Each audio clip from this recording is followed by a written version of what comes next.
Hello all, చిన్నపిల్లలకి beetroot and carrot చాలా మంచిది కదా. కానీ కొంతమంది పిల్లలు అవి డైరెక్ట్గా తినలేరు. సో వాళ్ళ కోసం అని చెప్పేసి ఇక్కడ నేను కిచిడి చేస్తున్నాను అన్నమాట.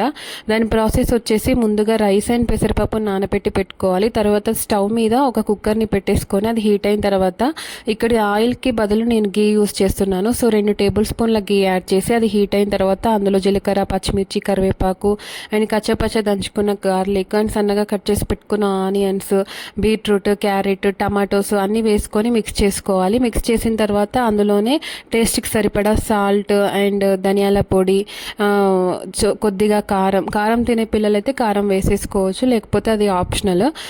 అండ్ పల్లీల పొడి, నువ్వుల పొడి అవన్నీ వేసుకొని మంచిగా తగినంత వాటర్ని పోసుకొని విజిల్ పెట్టుకోవాలి. ఒక 2 విజిల్స్ వస్తే ఎంతో టేస్టీగా ఉండే beetroot and carrot khichdi ready అయిపోతుంది. అది నెయ్యితో సర్వ్ చేసుకోండి. పిల్లలైతే చాలా ఇష్టంగా తింటారు. వీడియో నచ్చితే కనుక please like and subscribe to my channel Kiwi and Ammu Vlogs.